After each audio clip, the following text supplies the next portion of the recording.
Hello and welcome back to my channel. This is Wishblend reporting in. This is part 10 of the fan-based project Evolution and EDRPG Addition. Enjoy. So the Elite Law mentions orbital strikes a few times. So to request an orbital strike, you need to either accommodate connect to your private ship with a pilot. That's a difficulty 10 spaceships. Weapons plus circumstantial difficulty like cloudy or clear, city or weapon terrain. Or you can use the Hand of God camera ability. The strikes determine how many impacts you get. The accuracy determines the distance from your targeted position, d10 in meters.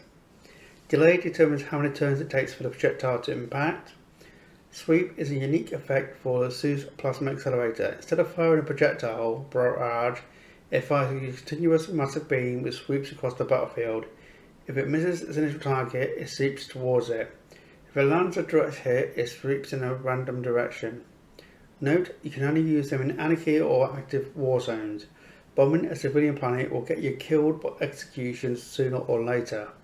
Targets near the marker will also attempt to flee if they notice the incoming strike. They could be too distracted and not notice it, or notice it too late. The system is primarily meant for combined scale combats or long distance battles. Each ship has a cooldown of 5 turns after using an orbital strike.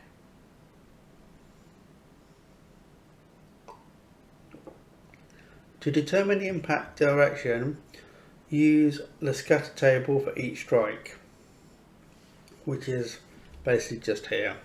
So 1 is complete miss, 2 to 9 means you're on target, you check the accuracy column, and 10 is direct hit. So cannon. The cannon barrage is best suited for widespread destruction. The railgun is used for very accurate strikes, best suited to take out a tight formation. Missile strike is similar to a cannon barrage, just with less projectiles but higher blast radius due to its pure explosive damage. It is better at taking out soft targets.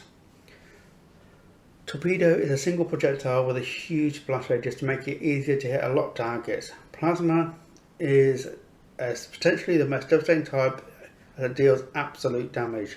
Due to its slow projectile, it's very hard to precisely hit a target as it's very likely that it attempts to escape.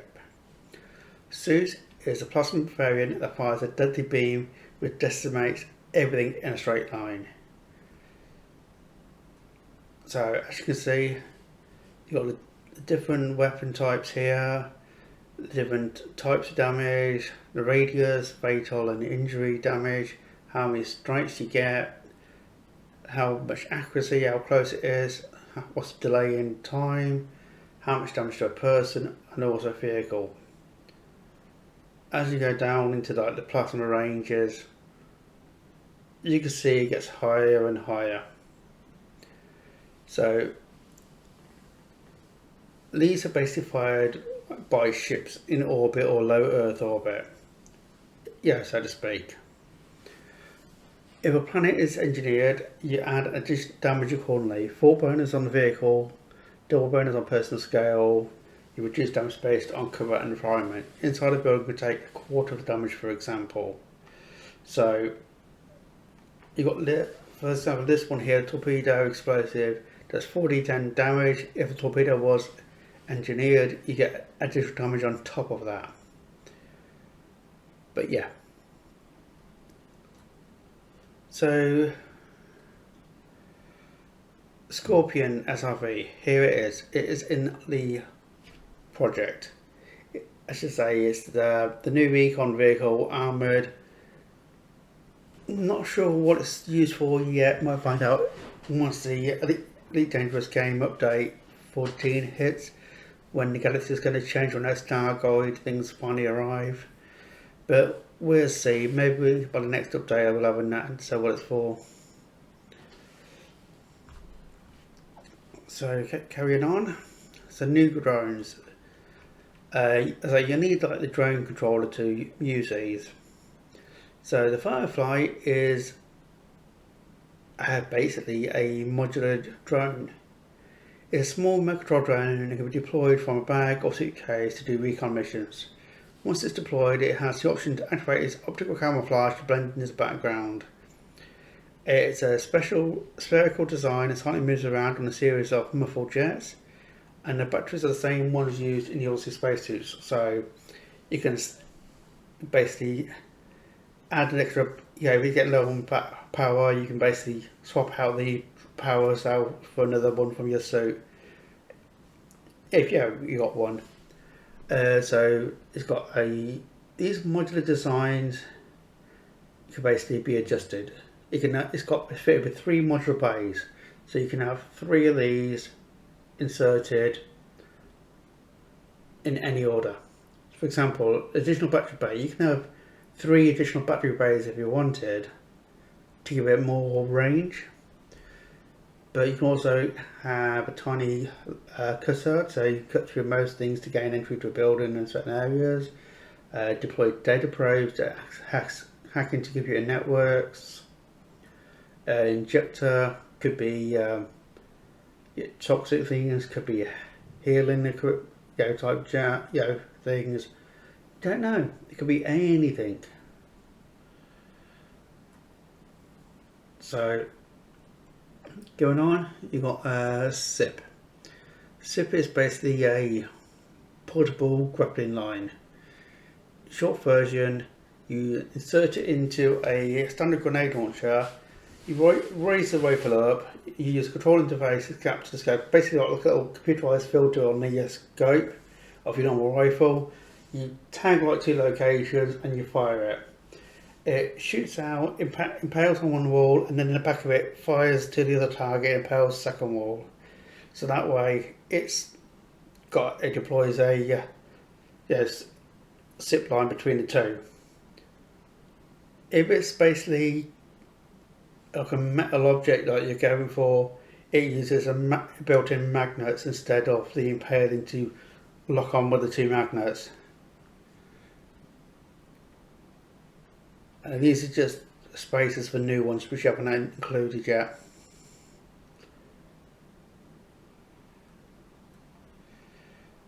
An engineer. This is another story we've basically added in. This basically explains how the unknown engineer was created. Basically, he's a genius inventor who basically battle foul of privileged people who doesn't like what he's doing, and they basically run him out of Federation space, and they kept attacking his engineer stations when he set up anywhere. So he basically located himself on a fleet carrier and modified it to basically unlock it. Basically, you just need to find the fleet carrier scrap heap any way possible and then do something to gain the favour with the unknown engineer. And that literally is down to the GM. They could do a simple, or you just stumbled across him in a random system and he needs some materials and that, so that's cream for fuel, or he's got some pesky little bounty hunters flying around and he's taking care of. Again, it's down to basically the GM to do that. So once you gain your favour with the engineer, you gain 10% discount on all ships and ships modules. A bit like Shenmue Desra in the main game, you get 10% discount of all ships modules. Now, if you get once you get to the Founders system, this is the EDRPG equivalent. The ship modification and point conversion system, that's basically going to come in on the individual build your own ship bit, which we saw earlier, which hasn't been created yet. But location where it gets done is going to be on the fleet carrier scrap heap. These are basically the modules for the fleet carrier. We've basically combined some of them together. For example, the maintenance area is basically combines the refueling, repair and armory all in one big area. The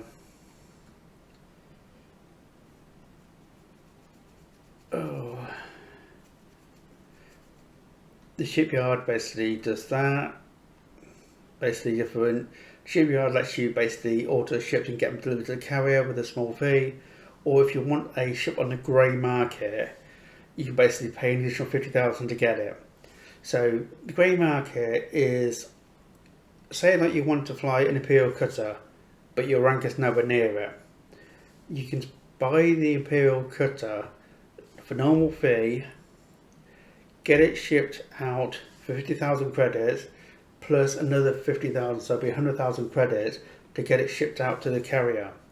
You then gain access to that carrier, the Imperial cutter, and you can fly it, no problem whatsoever. But as you don't have the corresponding naval rank to fly the ship, if you go anywhere where the Imperial Navy might see you flying that ship, there's a potential that the Imperial Navy may confiscate that ship from you, but that's down to a GM decision. It could be that it gets confiscated and you have to break in and steal it back or something, but I say that's all down to GM content. It's just an extra option to get some of the bigger ships.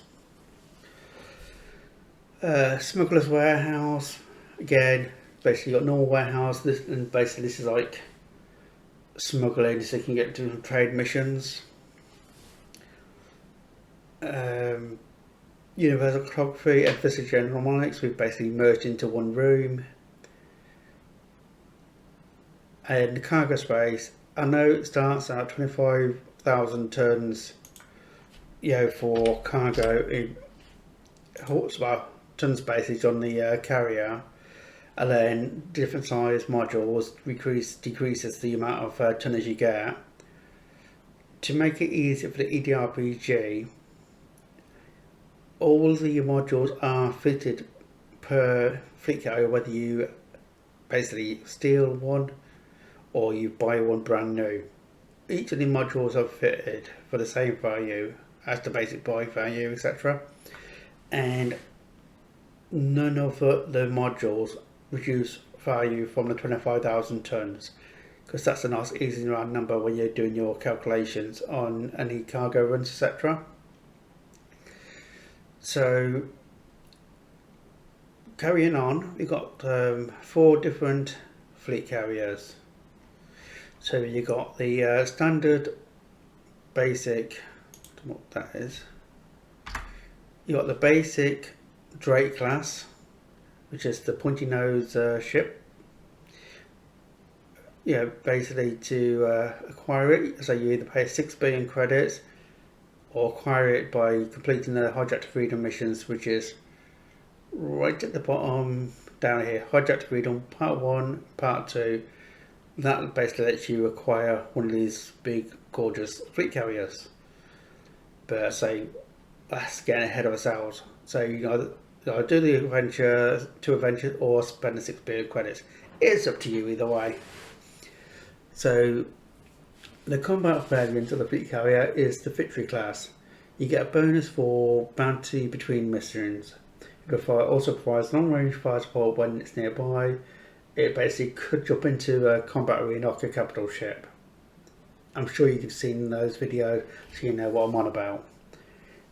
For those who haven't played Elite Dangerous or seen the capital ships jump in, basically you got a combat arena where you got the ships fighting each other, and then there's a big cloud of black smoke, and then a hole rips open and a ginormous ship, similar to this size, flies out into your combat arena and deploys its lasers and starts shooting the enemy. If it gets too much damage done to it, it then reverses, basically opening up another cloud and going back into where it came from, or another system. As to gameplay mechanic for having one of those jump into an event, big thing, we don't actually have the mechanic set up yet, but the basic gist would be treat it like a station with huge guns. Easy as enough to work out. The research fleet carrier, the Nautilus, gives you a bonus for exploration between missions. It's also equipped with advanced labs and medbay, which provides a bonus in science and medicine. Also holding cells and all that part. But yeah, just in case. The transport version, the Fortune, gives you a bonus for trading and mining between missions. It also allows the carrier trading between missions. So where you do the safe trading, for your individual ships as a between mission adventure role, if you have that particular fleet carrier, you can also do the same for the carrier with this 25,000 ton cargo hold. So each of them are content specific depending on what you want to do with it. So how do you run a fleet carrier?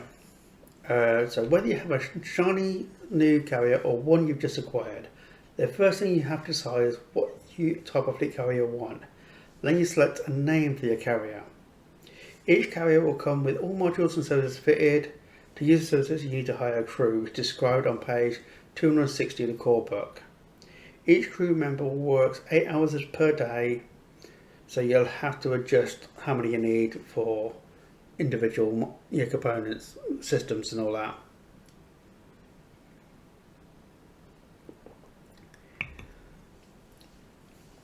Each jump that a fleet carrier performs inflicts a small degree of wear and tear on the vessel, which incurs an additional fixed maintenance fee of 100,000 credits per jump that must be paid alongside other upkeep costs.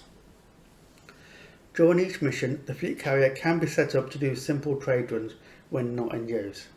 To do this, players need to inform the GM ahead of time. Then at the end of the mission, using the table below, the credits earned from the below will mainly... I'll just take that out. Credits earned from below will mainly go towards the upkeep of the carrier.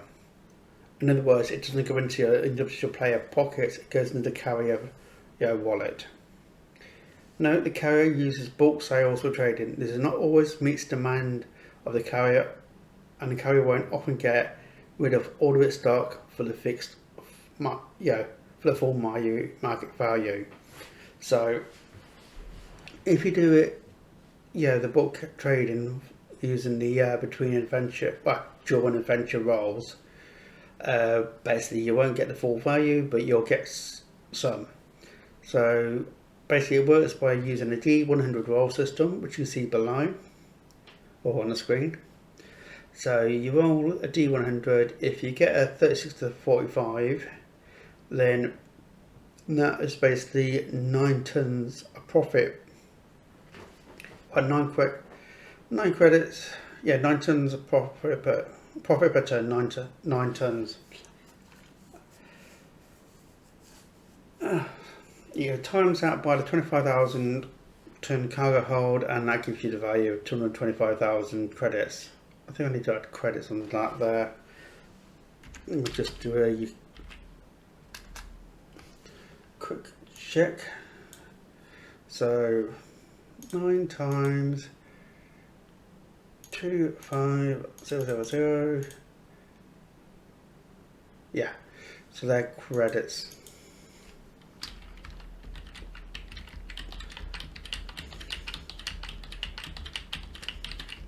There you go. But as I say, it's work in progress, so we're still working through it. So coming across bits like this as we go, as I'm talking you through it, I might sort of adjust them as we go. So that's how much you'll get if you do the trade between during missions. The fleet carrier jump calculations. Each fleet carrier can jump between different star systems with a maximum jump range of 500 light years per jump, and can travel anywhere in the galaxy with the exception of the permit lock systems. In order to undertake a jump, the ship must be supplied with a certain amount of fuel called tritium. Tritium fuel can either be mined from a tritium-rich hotspot in an ice asteroid ring or bought from a refinery for an average of 50,000 credits per ton. Jump mechanic basically explains the timing for the jump, which is just here: 50-minute cooldown timer, then lockdown, securing, powering, and so on and so forth. Running the fleet carrier cruise wear and tear that you need to do in maintenance, that you will need to do maintenance on to keep running, which I just explained, along with paying the wages of the players and the NPCs that operate the carrier. All these costs are taken out of the standard maintenance fee of 1 million credits a month. Now, 1 month in EDRP with regards to the fleet carrier is 5 adventures. So you have 5 adventures to raise 1 million credits, in the fleet carrier wallet to basically pay the maintenance fee to an upkeep fee. There are numerous ways to raise the funds to pay for this cost, but the main one is trading, or someone willing to donate a large sum of credits into the upkeep and running of the fleet carrier. So here we have another story. This is basically introduces the Apex taxi bits. A little story explain how it works, and then the actual mechanism of how you want to use it. It's basically, it's got drop off pickup points, and basically you can travel up to 150 light years, maximum range of 22 light year jump, 400 credits and that. It's basically easy enough to sort there. So let me go on to mining for materials. Well, it's pretty much exactly what it says. This chapter is an alternative way to go mining. An addition that requires the Super Trader supplement and the market tables. Instead of randomly generating a credit payout, you instead mining materials that you can then sell on the market. Special note, if you have a fleet carrier, you can then park it in orbit around the planet with the asteroid rings you want to mine and use it as a mobile station where you can offload your full ships and then head back out to gather more ore. When pirates attack, it will only defend itself or not chase them down at out of its range. It's GM to specify. So, short version, you have saved up or stolen a fleet carrier which is now yours after you legally made it yours. You've basically parked it in, say, a metal-rich asteroid field, just on the edge of it. You go in with your individual little ships, you mine the asteroids out, you refine them, and you go back to your fleet carrier dock, unload your cargo, you go back out to the belt, find some more, mine it. It'll take a few back and forth, so to speak, and then basically the fleet carrier eventually will get full. You can then use the fleet carrier to jump to a nearby station and sell all that hard-earned ore, materials, etc. that you've mined. Basically, to go mining for materials in EDRPG, you need to decide what type of bout you want to go mining. If you want to find a specific bout, make a system check with a difficulty of 10, adjust the value as wanted, and add your ship sensor bonus. If you want to find a random bout, just roll a 1d100 on the table below, the rocky, metal-rich, metallic, icy. With a detailed service scanner, you can also detect how many hotspots the bout has. If you don't have one, the bout is treated as if it has no hotspots. If you need to determine the reserves the bout has, this affects your mining value per hour, which is basically a simple table there, D100. You then roll 5 times per hour on the table for the bout you mine in order to determine the materials you mined. For each of those rolls, you apply this formula to see how many tons you've mined. So you get a roll of 1d10 times the mining value, times your planetary knowledge, times the reverse modifier, divided by 50. For example, well, this one here, let's go for coltan. So you've basically mined the coltan. So you roll 1d10. If you get 5, you times that 5 by the value of the coltan, which is the 6,163. Sorry, 1d10 times, the 1d10, so that's 5 times the 6163, the coltan value, times the planetary knowledge, times by the reserve modifier. Let's say it's pristine, so it'd be times 2 to give you a certain value, and then they divide it by 50. That'll give you the total value of how much you mined per hour, if I understand this correctly. You can't get higher than your cargo capacity. As soon as your cargo is filled, any material above that is discarded and cannot be retrieved later. You can drop it for another ship to pick up though. So if you're mining in a group and your cargo hold becomes full, you can drop it and another fellow pilot can come along, scoop it up and identify up and sell it. But as I said earlier, if you have a fleet carrier nearby, you can fill up what you can, go to the carrier, offload, come back out and carry on mining. So this is basically the rocky asteroids, the metal rich asteroids, the metallic asteroids, the icy asteroids, with hotspots and without hotspots.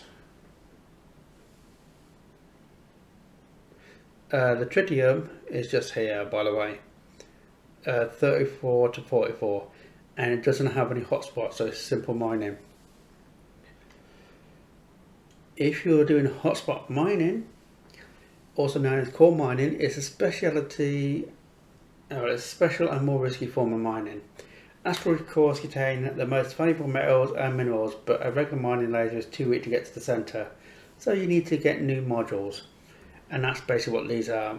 The Abrasion Blaster, subsurface displacement missiles, seismic charge launchers, and pulse wave analyzer. Of course, the pulse wave analyzer helps detect the valuable rock, and the others basically for getting it out. So, as I was basically just saying, the Abrasion Blaster is used to break off smaller surface deposits. The subsurface displacement missile drills into the surface of the asteroids and digs out the deposit hidden beneath the surface. The seismic charge launcher basically goes in and cracks the asteroid open into pieces, sends shockwaves out, and basically you then have to fly dangerously through the actual radius to basically recover the ore. There's a 5% chance to deal damage to your own ship when you're using the seismic charge. So 10% damage for small ships, 20 for medium, and 40 for large. These new explosives have a fixed amount of ammo. If your ship has multiple subsurface displacement missiles or multiple seismic charge launchers, then mining payers do not stack. You only get the mining payer from one module each, instead of the maximum amount of explosives increases. For each material rolled inside a hotspot, you use up one missile. And that brings part 10 to a close. So yeah, there's a load of information that we've provided so far, and we've got 3 parts left to go. Part 11, 12 and 13. Once that's done, you'll see what we've got ready for you. Laters.